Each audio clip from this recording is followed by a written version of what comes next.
नमस्कार, DD news देख रहे हैं आप और आपके साथ मैं हूं शहला निगार। बुलेटिन की शुरुआत में चलिए सबसे पहले एक नजर सुर्खियों पर।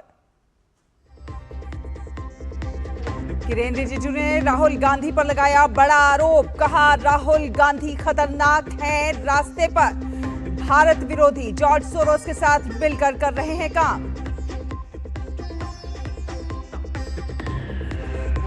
दिल्ली विधानसभा में आज से 2 दिवसीय ऑल इंडिया स्पीकर्स कॉन्फ्रेंस, गृह मंत्री अमित शाह करेंगे सम्मेलन का उद्घाटन।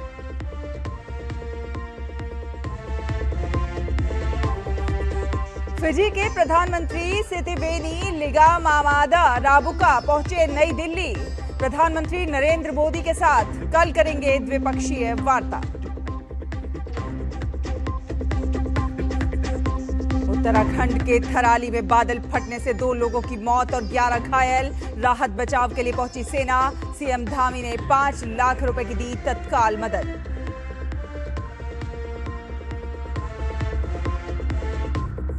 देश भर में फिट इंडिया अभियान की धूम, कल कई शहरों में साइकिल रैली का आयोजन, बच्चों, युवा और बुजुर्गों ने दिया स्वास्थ्य के प्रति जागरूक रहने का संदेश।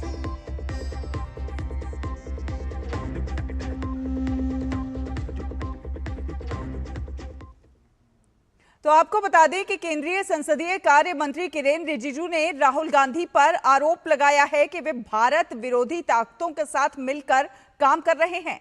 उन्होंने कहा, लेकिन पीएम मोदी के नेतृत्व में देश सुरक्षित है। प्रधानमंत्री मोदी के नेतृत्व में देश को कोई अस्थिर नहीं कर सकता। ये राहुल गांधी तो बहुत डेंजरस ट्रैक में जा रहे हैं कि जो जॉर्ज सोरोस बोलते हैं कि भारत के सरकार को डिस्टेबलाइज करने के लिए $1 ट्रिलियन रखा है, या भारत विरोधी खालिस्तान फोर्स कनाडा में, यूएस में, यूके में बैठा है, और भी कई लेफ्ट ऑर्गेनाइजेशन है जो देश के खिलाफ काम करने के लिए षड्यंत्र रचा रहे हैं, उनके साथ तालमेल करके राहुल गांधी और कांग्रेस पार्टी काम कर रहे हैं। ये देश के लिए बहुत ही चिंताजनक ये एक समय है, लेकिन अब आश्वासित रहिए, मोदी जी के लीडरशिप में देश को कोई डिस्टेबलाइज नहीं कर सकता है। केंद्रीय मंत्री किरेन रिजिजू ने कहा, मीडिया में सुर्खियां बटोरने के लिए राहुल गांधी बेतुकी बातें करते हैं। राहुल गांधी की अनाप शनाप बातों से कांग्रेस सांसद भी डरते हैं। राहुल गांधी कुछ बोलता है, उसके सारे एमपी बहुत ही अनकंफर्टेबल हो जाते हैं, क्योंकि वो डरते हैं ना कि अनाप शनाप बातें करेंगे फिर इसको खामियाजा तो पार्टी को भुगतना पड़ता है। राफेल को लेकर के अनाप शनाप बातें की, सुप्रीम कोर्ट ने राहुल गांधी जी को डांट लगाया, फिर चाइना ने इतना जमीन ऑक्युपाई किया करके झूठ बोलते हैं, सुप्रीम कोर्ट ने फिर डांट लगाया। आप एक भारतीय होने के नाते इंडियन जैसे बात करो, फिर भी सुनते ही नहीं है।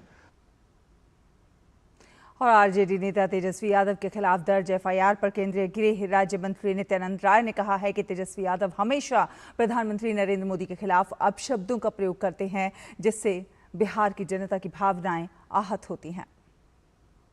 तेजस्वी जी देश के गरीबों के मसीहा माननीय नरेंद्र मोदी जी पर हमेशा जो अपशब्दों का प्रयोग करते हैं, बिहार की जनता को इससे बहुत चोट पहुंचती है। माननीय प्रधानमंत्री श्री नरेंद्र मोदी जी के प्रयास से बिहार में 2.5 करोड़ से 3 करोड़ लोग गरीबी रेखा से बाहर आ गए। तो गरीबी मिटाने वाले प्रधानमंत्री जी को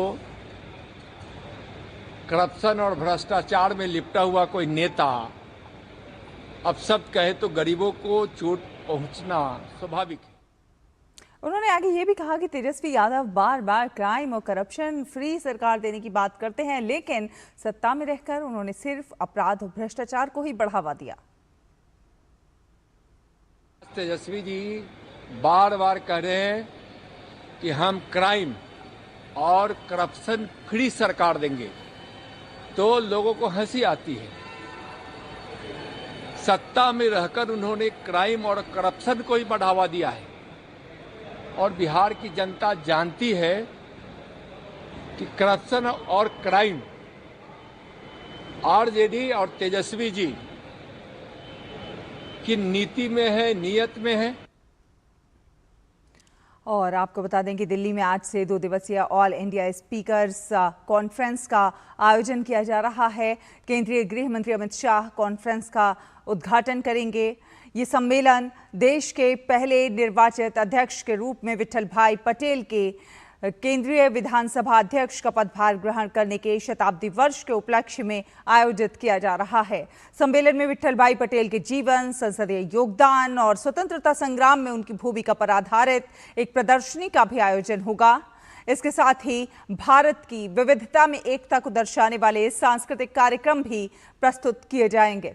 सम्मेलन को राज्यसभा के उपसभापति हरिवंश नारायण सिंह, केंद्रीय मंत्री गजेंद्र सिंह शेखावत और किरेन रिजिजू, पूर्व लोकसभा अध्यक्ष मीरा कुमार, दिल्ली के उपराज्यपाल विनय कुमार सक्सेना और दिल्ली की मुख्यमंत्री रेखा गुप्ता भी संबोधित करेंगी। समापन सत्र की अध्यक्षता लोकसभा अध्यक्ष ओम बिरला करेंगे। सम्मेलन में राज्यों के विधानसभा अध्यक्ष और उपाध्यक्ष भी भाग लेंगे। इसके अलावा केंद्रीय गृह एवं सहकारिता मंत्री अमित शाह आज वीडियो कॉन्फ्रेंसिंग के माध्यम से अहमदाबाद में सरदार धाम गर्ल्स हॉस्टल फेज 2 का लोकार्पण भी करेंगे। राष्ट्रीय राजधानी में ऑल इंडिया स्पीकर्स कॉन्फ्रेंस की पूर्व संध्या पर विभिन्न राज्यों की विधानसभाओं और परिषदों के अध्यक्षों, उपाध्यक्षों एवं सभापतियों के सम्मान में रात्रि भोज का आयोजन किया गया। दिल्ली की मुख्यमंत्री रेखा गुप्ता इस कार्यक्रम में शामिल हुई। इस दौरान उन्होंने कहा कि यह सम्मेलन भारत के प्रथम निर्वाचित स्पीकर विट्ठल भाई पटेल की शताब्दी वर्ष को समर्पित है।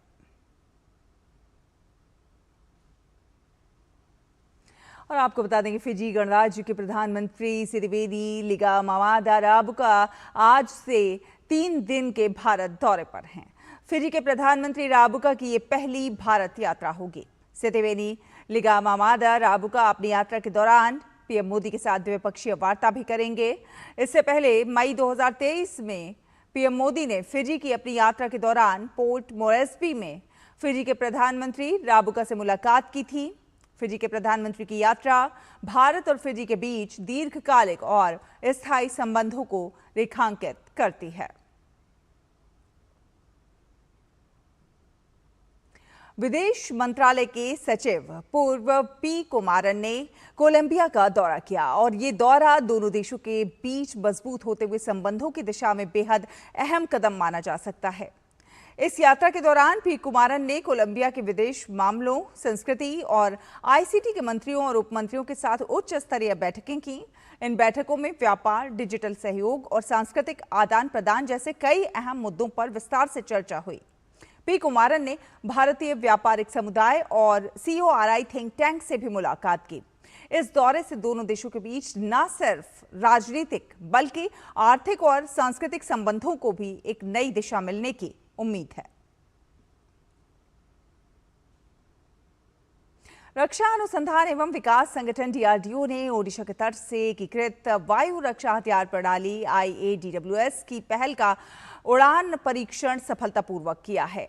आपको बता दें कि IADWS एक बहुस्तरीय वायु रक्षा प्रणाली है जिसमें सभी स्वदेशी त्वरित प्रक्रिया सतह से हवा में मार करने वाली मिसाइल QRSAM, उन्नत अति लघु दूरी वायु रक्षा प्रणाली VSHORADS मिसाइलें और एक उच्च शक्ति लेजर आधारित निर्देशित ऊर्जा हथियार DIU शामिल है। इस सफल परीक्षण पर रक्षा मंत्री राजनाथ सिंह ने सोशल मीडिया प्लेटफॉर्म एक पोस्ट करके लिखा है कि IADWS के सफल विकास के लिए मैं DRDO, भारतीय सशस्त्र बलों और उद्योग जगत को बधाई देता हूं। इस अनूठे उड़ान परीक्षण ने हमारे देश की बहुस्तरीय वायु रक्षा क्षमता को स्थापित किया है और ये दुश्मन के हवाई खतरों के विरुद्ध महत्वपूर्ण सुविधाओं की क्षेत्रीय रक्षा को मजबूत करेगा। बात करते हैं उत्तराखंड के चमोली जनपद के थराली में हुई भारी बारिश के चलते अब तक 2 लोगों की मौत हो गई है और 11 अन्य घायल हैं। घायलों में से 6 को एयरलिफ्ट करके एम्स ऋषिकेश में इलाज के लिए शिफ्ट कर दिया गया है। इलाज के बाद घायलों की स्थिति में सुधार भी हुआ है। वहीं थराली से 6 किलोमीटर दूर चेपड़ों बाजार में एक बुजुर्ग के मलबे में दबे होने की सूचना के बाद ही एनडीआरएफ, एसडीआरएफ, आईटीबीपी और सेना खोज में लगी हुई है। जिला प्रशासन की टीम लगातार आपदा पीड़ितों के नुकसान का मुआयना कर उन्हें तत्काल राहत देने का प्रयास कर रही है। चमोली में लगातार हो रही भारी बारिश के चलते जिला प्रशासन ने आपदा प्रभावित क्षेत्रों से लोगों को सुरक्षित स्थानों पर भेजा जा रहा है। फिलहाल आपदा प्रभावित लोगों की संख्या 400 बताई जा रही है।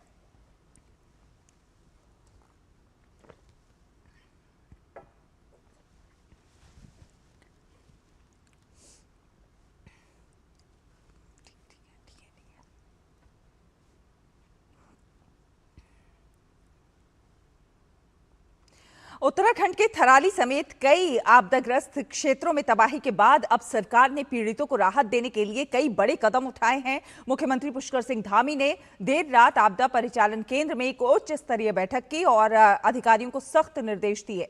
वहीं आपदा में पूरी तरह से क्षतिग्रस्त हुए मकानों और मृतकों के परिजनों को तत्काल 5-5 लाख रुपए की सहायता राशि जारी करने का आदेश दिया गया है। सीएम ने प्रभावित क्षेत्रों में बिजली, पानी जैसी मूलभूत सुविधाओं को जल्द बहाल करने और आपदाओं के पैटर्न के अध्ययन के लिए विशेषज्ञों की एक कमेटी बनाने का भी निर्देश दिया है। इस घोषणा से पीड़ितों को फौरी राहत तो मिलेगी, लेकिन अब प्रशासन के सामने सबसे बड़ी चुनौती इन घोषणाओं को तेजी से जमीन पर उतारने की है और प्रभावितों का स्थायी पुनर्वास करने की है।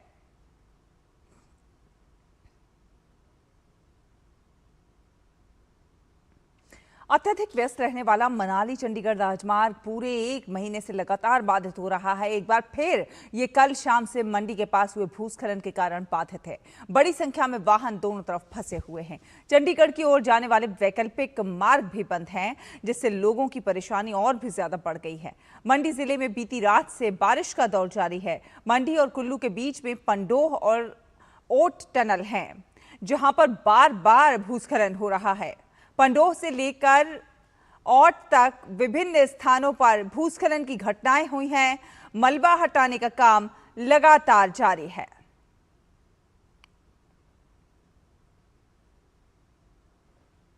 और राजस्थान में कोटा और बूंदी के आसपास के कई एक इलाके जो हैं वो बाढ़ग्रस्त हैं। इनमें राहत और बचाव कार्य लगातार जारी है। लखेरी नगर पालिका क्षेत्र में जलभराव के कारण 8 लोग फंस गए। इनमें 3 बच्चे समेत 2 पुरुष और 3 महिला शामिल थे। एनडीआरएफ की टीम ने ऑपरेशन चलाकर फंसे हुए सभी लोगों को बचाया।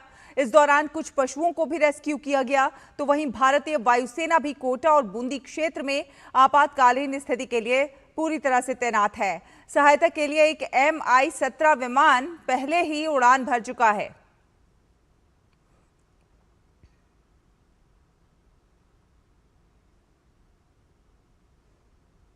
वहीं राजस्थान के सवाई माधोपुर में भी लगातार तेज बारिश होने से हालात बिगड़े हैं। कई घरों में पानी घुस गया है।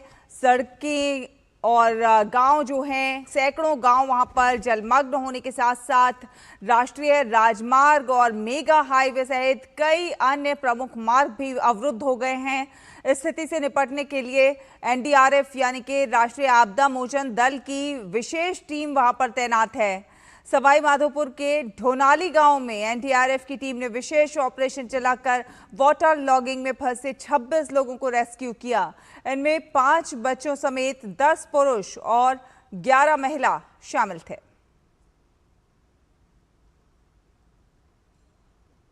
देश के अधिकांश हिस्सों में मॉनसून सक्रिय है और आज कई राज्यों में भारी बारिश की संभावना भी जताई गई है। खासतौर पर दिल्ली, एनसीआर, हरियाणा और गुजरात में बारिश के साथ तेज हवाएं चलने की आशंका है। राजस्थान में आज और कल भारी बारिश का रेड अलर्ट है। मौसम विभाग ने गुजरात में अगले 29 अगस्त तक विभिन्न हिस्सों में जोरदार बारिश की संभावना जताई है। गुजरात के कच्छ, पाटन, मेहसाणा, अरावली समेत कई इलाकों में जोरदार बारिश की संभावना है। हरियाणा के भिवानी, रोहतक, महेंद्रगढ़ समेत कई जिलों में भारी बारिश हो सकती है। उत्तराखंड, हरियाणा, गुजरात में आज तेज बारिश का ऑरेंज अलर्ट है। गुजरात रीजन और सौराष्ट्र दोनों रीजन के लिए डे 2 से डे 7 के लिए वेरी हैवी रेनफॉल की वार्निंग है और साथ में ऑरेंज अलर्ट जारी है। और फिशरमैन वार्निंग की बात करेंगे तो आने वाले 5 दिनों के लिए एंटायर गुजरात कोस्ट के लिए फिशरमैन की वार्निंग है। और जो विंड की स्पीड होगी वो 45 से 55 kmph और साथ में जो गस्टी विंड होगी वो 65 kmph के आसपास रहने का पूर्वानुमान है। और आने वाले 5 दिनों के लिए गुजरात स्टेट के सारे डिस्ट्रिक्ट कवर हैं जिसमें थंडर स्टॉर्म की वार्निंग है और जो विंड की स्पीड होगी वो 30 से 44 किलोमीटर पर आवर के आसपास रहने का पूर्वानुमान है। आईएमडी के मुताबिक पूर्वी मध्य प्रदेश में भी तेज बारिश की संभावना है। जम्मू कश्मीर, पंजाब, हिमाचल प्रदेश, उत्तर प्रदेश, बिहार, उड़ीसा, पश्चिम बंगाल, छत्तीसगढ़, कोंकण, गोवा और पूर्वोत्तर राज्यों में तेज बारिश का येलो अलर्ट है। उत्तर प्रदेश के बागपत, मेरठ, गाजियाबाद, हापुड़ में जोरदार बारिश की संभावना जताई गई है। मौसम विभाग ने झारखंड के भी कई एक जिलों में कल तक भारी बारिश का पूर्वानुमान जारी किया है। इस दौरान तेज हवाएं चलेंगी और बिजली भी गिर सकती है। आज राज्य के पलामू, गढ़वा, चतरा, लातेहार, लोहरदगा, बोकारो, गुमला, सिमडेगा, खूंटी, रांची, रामगढ़, हजारीबाग, कोडरमा, धनबाद और गिरिडीह में भारी बारिश की संभावना है। इन जिलों में मध्यम स्तर के फ्लैश फ्लड की भी चेतावनी जारी की गई है। मौसम विभाग की अपील है कि लोग बाढ़ वाले क्षेत्रों में वाहन न चलाएं। तेज बारिश और पानी बढ़ने पर सुरक्षित ऊंची जगहों का रुख करें।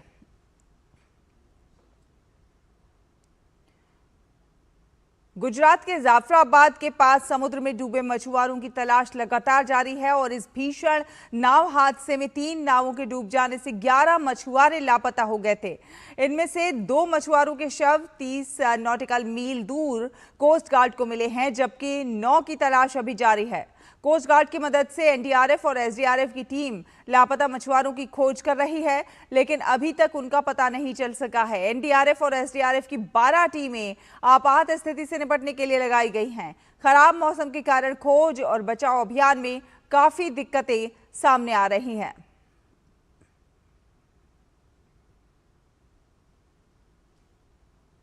फिलहाल एक छोटा सा ब्रेक के उस पार खबरों का सफर जारी रहेगा। देखते रहिए डीडी न्यूज। ये गोलदाने खजाने हैं स्वाद के। नागौर की इसी बेहतरीन सरसों से निकलता है MDH कच्ची घानी सरसों का तेल। सिर्फ झांझ ही नहीं, स्वाद भी। मिले असली सरसों के तेल का मजा। स्वाद में दम, लगे कम, सेहतमंद। MDH कच्ची घानी सरसों का तेल। एक और प्रगतिशील भारत तेज और चौड़े राष्ट्रीय राजमार्गों का साक्षी बन रहा है, वहीं कुछ स्थानों पर अतिक्रमण आवाजाही में बाधा बन रहे हैं। राजमार्ग यात्रा ऐप आपको सशक्त बनाता है। बस एक टैप में शिकायत दर्ज करें, फोटो को जियो टैग करें और शिकायत की स्थिति ट्रैक करें और समाधान पाएं। राजमार्ग यात्रा ऐप पर फास्ट टैग रिचार्ज और वार्षिक पास एक्टिवेट करें और नजदीकी अस्पताल, पेट्रोल पंप, रेस्टोरेंट की जानकारी भी पाएं। ओवर स्पीडिंग अलर्ट के साथ रहें सुरक्षित। राजमार्ग यात्रा ऐप पर हाईवे अतिक्रमण रिपोर्ट करें और राष्ट्र निर्माण में योगदान दें।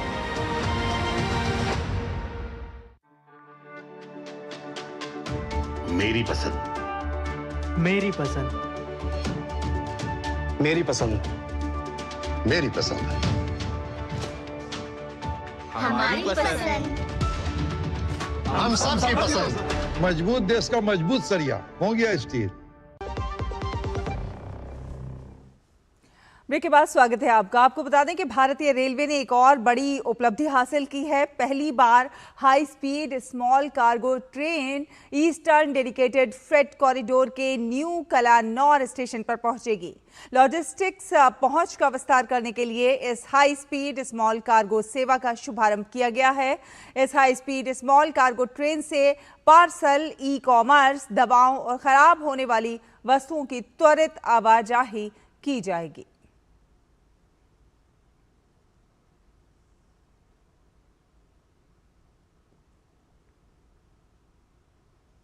और देश भर में बिरसा मुंडा की 150वीं जयंती पर कार्यक्रम बनाने की नीतियों और योजनाएं बनाने, निगरानी और मार्गदर्शन करने के लिए कमेटी का गठन किया गया है। इस कमेटी में प्रधानमंत्री नरेंद्र मोदी, पूर्व राष्ट्रपति प्रतिभा पाटिल, रामनाथ कोविंद, पूर्व प्रधानमंत्री एच.डी. देवेगौड़ा, पूर्व उप प्रधानमंत्री लालकृष्ण आडवाणी, लोकसभा अध्यक्ष ओम बिरला, नीतीश कुमार और चंद्रबाबू नायडू सहित कई प्रदेशों के मुख्यमंत्री सहित अन्य नेता शामिल हैं। कमेटी में देश के शीर्ष राजनेताओं के अलावा लेखक, पत्रकार, चिकित्सक, पर्यावरणविद, उद्योगपति, खिलाड़ी, शिक्षाविद और सामाजिक कार्यकर्ताओं को शामिल किया गया है।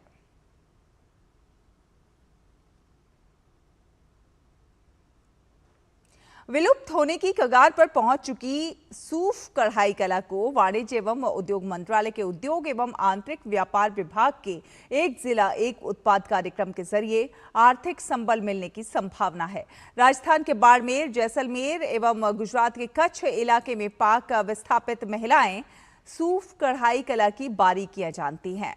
केंद्र सरकार की इस अभिनव पहल से सूफ कढ़ाई के कारीगरों को नवीन बारीकियों की जानकारी मिलेगी, तो वहीं निर्यात की संभावना के साथ इस उत्पाद के लिए नया बाजार भी मिलने की उम्मीद जगी है। सूफ कढ़ाई हस्तशिल्प की एक विशेष कला है। इसमें आमतौर पर महिलाएं सुई और धागे की मदद से कपड़ों पर विशेष प्रकार की कढ़ाई करती हैं। इसके जरिए विशेष प्रकार के डिजाइन, लोगो और चित्र बनाए जाते हैं। सुई और धागे से किए जाने वाले इस काम में काफी समय लगता है। इसके अनुरूप इसकी लागत नहीं मिल पाती है। ऐसे में युवा पीढ़ी इस कला से जुड़ने में ज्यादा रुचि नहीं दिखा रही थी। लेकिन अब बाड़मेर में सूफ के जानकारों के लिए नेशनल इंस्टीट्यूट ऑफ डिजाइन की ओर से विशेष प्रशिक्षण का आयोजन करवाकर हस्तशिल्प की खास कला सूफ की नवीन बारीकियों को सिखाया जा रहा है। NID अहमदाबाद ने बाड़मेर की सूफ कढ़ाई कला का चयन एक जिला एक उत्पाद के तौर पर किया है। इसके तहत डिजाइनिंग की विभिन्न बारीकियां सिखाने के साथ साथ निर्यात और उत्पाद की मार्केटिंग के अवसर उपलब्ध कराए जाएंगे। हम एक डिज़ाइन का जो इम्पोर्टेंस है, आप जो भी काम कर रहे हो, तो हम वो वाले टूल्स आर्टिजन्स के साथ में वो एक पर्सपेक्टिव, डिज़ाइन पर्सपेक्टिव शेयर कर रहे हैं। उनको ये कॉन्वर्सेशन स्टार्ट कर रहे हैं कि अच्छा उनको कैसे इन सब बातों का ध्यान रखना चाहिए कि क्वालिटी कैसे इम्पोर्टेंट है, इस काम को कैसे नए डिजाइन्स में डालें और बाजार में इसकी जो मांग है वो बढ़े और ज़्यादा लोग इस तरह के काम को करते रहे। उसके लिए 2 दिन की कार्यशाला हमने की। सीमावर्ती बाड़मेर से लेकर गुजरात के कच्छ तक सूफ कढ़ाई ने कई वर्षों तक लोक जीवन में अपना अहम योगदान दिया है। विशेष प्रशिक्षण के तहत सूफ की नवीन तकनीकों, डिजाइन, विविधता और वैश्विक मांग के अनुरूप बदलाव की बारीकियां सिखाई जा रही हैं। बाड़मेर जिले में ये कार्य शौर्य संस्थान के सहयोग से किया जा रहा है।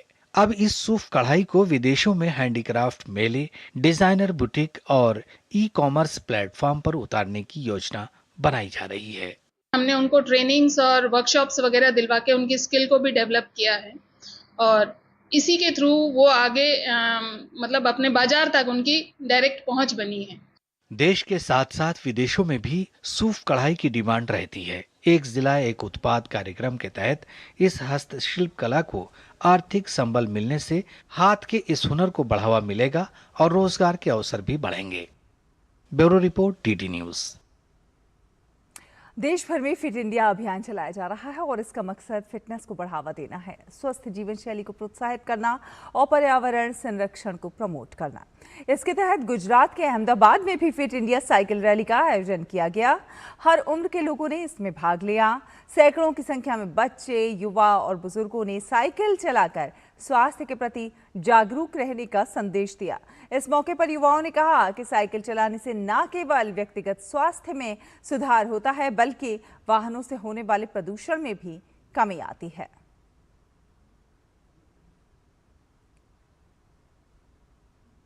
और दिल्ली के इंदिरा गांधी स्टेडियम में इस बार संडेज ऑन साइकिल में स्टेट पुलिस फोर्स ने हिस्सा लिया।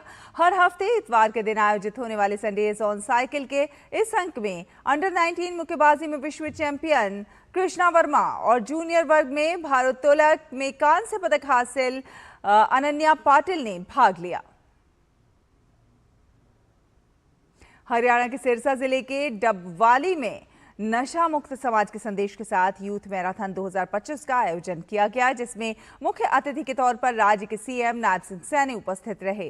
मैराथन में भाग लेने वाले प्रतिभागियों को विभिन्न आयु वर्ग और श्रेणियों में उनके प्रदर्शन के आधार पर करीब 6 लाख रुपए से अधिक की राशि के इनाम भी वितरित किए जाएंगे।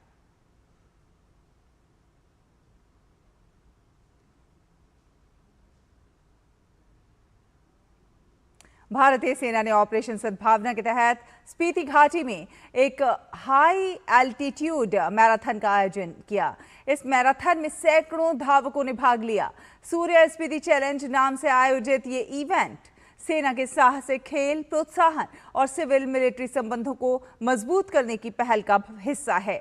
इस मैराथन में 10 किलोमीटर की दौड़ के साथ साथ अन्य श्रेणियों जैसे कि अल्ट्रा रन, फुल मैराथन और हाफ मैराथन भी शामिल थे।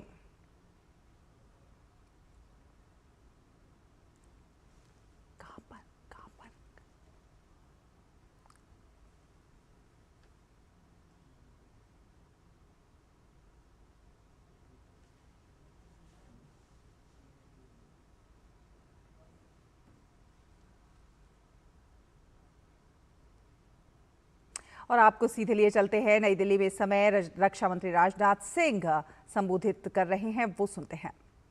उठे और आसमान में भारत का नाम रोशन करे तो मैं भला उनसे मिलने और उनके सम्मान करने से कैसे चूक सकता हूं।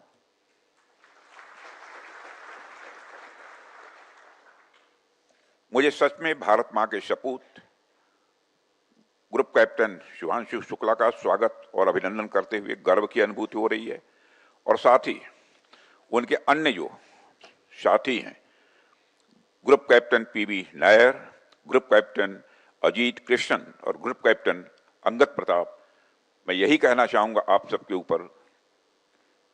ऊपर समस्त देशवासियों को आप सब पर भी नाज है। और नाज इसलिए है कि आप सब ने देशवासियों का मस्तक ऊंचा किया है। साथियों, हम बचपन से ही आसमान को बड़े कौतूहल से देखते आए हैं। आप में से कुछ लोग गर्मी के मौसम में रातों में छत पर जरूर सोए होंगे। मैं तो सोया हूं, पता नहीं आप सोए हैं कि नहीं सोए हैं। हम सब जब सोते थे तो कभी आसमान के रंग को देखते थे तो कभी हम लोग तारों को देखते थे। हमें लगता था कि काश हमारे पास भी पक्षियों की तरह ही पंख होते और हम उड़कर आसमान तक जाते। कहने का मतलब है कि करीब करीब हम सब का सपना हमेशा से आकाश छूने का रहा है। आज हम सब जिनके स्वागत समारोह में एकत्र हुए हैं, इन्होंने अपने साथ साथ हमारे सपनों को भी जिया है, और मुझे लगता है कि हमारे सपने हमें शुभांशु से और शुभांशु को हमसे स्वाभाविक रूप से जोड़ रहे हैं। साथियों, यदि स्पेस और उसके एलिमेंट्स के साथ हमारे रिश्ते की बात की जाए तो आप देखिए कि स्पेस हमारी प्रकृति का तो पार्ट है ही, साथ ही साथ हमारे ऋषियों ने हमेशा से स्पेस को अध्यात्म, धर्म और ज्योतिष की दृष्टि से देखा ही है। उन्होंने इसे जिज्ञासा और रिसर्च की दृष्टि से भी देखा है। प्राचीन भारत के खगोलविद आर्यभट्ट और भास्कराचार्य ने उस विज्ञान की नींव रखी थी जिसे आज आधुनिक दुनिया स्पेस साइंस कहती है।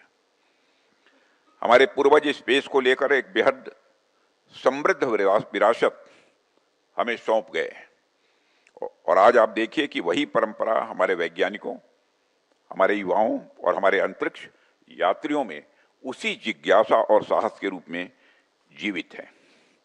यहाँ पर बहुत सारे लोग ऐसे होंगे जो कि साइंस बैकग्राउंड के हैं, और हम सभी जानते हैं कि स्पेस साइंस यह विज्ञान का एक फ्रंटियर एरिया है।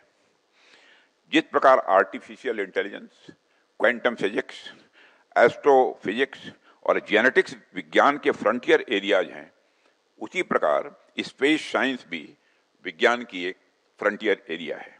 और इस एरिया में प्रगति करने के लिए निश्चित तौर पर हमें एक टॉप क्लास साइंटिफिक इकोसिस्टम चाहिए होता है, और मैं समझता हूं इस दृष्टि से भी भारत निरंतर प्रयत्नशील है और आगे बढ़ रहा है। साथियों, आज का भारत अर्थ के सरफेस से ऊपर की दुनिया में लगातार आगे बढ़ रहा है।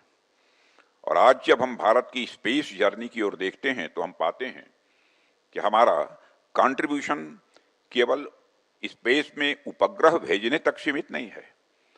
आज भारत चंद्रमा से लेकर मंगल ग्रह तक अपनी उपस्थिति दर्ज करा चुका है। आज भारत गगनयान जैसे मिशंस के लिए भी पूरी तरह तैयार है। साथियों, मैं इसे केवल तकनीकी उपलब्धि के रूप में नहीं देखता, बल्कि आत्मनिर्भर भारत का वह नया अध्याय है जहां हम विश्व की बड़ी स्पेस पावर्स के बीच पूरे गर्व के साथ खड़े हो रहे हैं। साथियों, भारत का अंतरिक्ष कार्यक्रम केवल लैबोरेटरीज और लॉन्च व्हीकल्स तक ही सीमित नहीं है। यह हमारी राष्ट्रीय आकांक्षाओं और वैश्विक दृष्टि का एक प्रतीक है। चंद्रयान से लेकर मंगलयान तक हमने यह सिद्ध किया है कि सीमित संसाधनों के बावजूद इच्छा शक्ति यदि असीमित हो तो कोई भी लक्ष्य हमारे सामने स्वाभाविक रूप से छोटा पड़ जाता है। साथियों, भारत का विजन स्पष्ट है। भारत स्पेस को केवल रिसर्च के क्षेत्र के रूप में नहीं देखता है, बल्कि हम इसे आने वाले कल की इकोनॉमी, सिक्योरिटी, एनर्जी और ह्यूमैनिटी के फ्यूचर के रूप में भी देखते हैं। इस स्पेस से प्राप्त टेक्नोलॉजीज, चाहे वह संचार उपग्रहों, मौसम की निगरानी से संबंधित हों या प्राकृतिक आपदाओं से निपटना हो, आज भारत के गांव-गांव और खेत-खेत तक वह अपनी सेवाएं दे रहे हैं। और आने वाले समय में space mining, deep space exploration और प्लैनेटरी रिसोर्सेज भी मानव सभ्यता की दिशा बदल देंगे, ऐसा मेरा मानना है। इसलिए इस यात्रा में भारत पीछे नहीं रह सकता। हमें आगे बढ़ना है, हमें नेतृत्व करना है, और यही कारण है कि आज हम अपने उन नायकों का अभिनंदन कर रहे हैं जो केवल अंतरिक्ष यात्री ही नहीं बल्कि इस राष्ट्रीय स्वप्न के अग्रदूत हैं। तो स्पेस कॉन्फ्रेंस में रक्षा मंत्री राजनाथ सिंह का ये संबोधन आप सुन रहे थे। कई बड़ी बातें उन्होंने अपने संबोधन के दौरान कही। उन्होंने कहा कि भारत के जो सपने हैं वो असीमित हैं। उन्होंने कहा हम सबका सपना होता है आकाश छूने का, और शुभांशु शुक्ला भी इस कॉन्फ्रेंस में जो है मौजूद हैं। उन्होंने कहा कि आपने उस सपने को जिया है, आपने उसे साबित करके दिखाया है। आज भारत जो है चंद्रमा से लेकर मंगल तक अपने आत्मनिर्भर होते भारत का, अपने विजन का जो है वो परिचायक है, और साथ साथ ये भी सिद्ध कर रहा है कि भारत पूरी तरह से अब आत्मनिर्भर होने की दिशा में आगे बढ़ चला है। फिलहाल इस बुलेटिन में इतना ही। डीडी न्यूज पर खबरों का सफर लगातार जारी रहेगा। आगे आप देखेंगे न्यूज पंच मेरी सहयोगी भावना के साथ। मुझे दीजिए अनुमति। नमस्कार।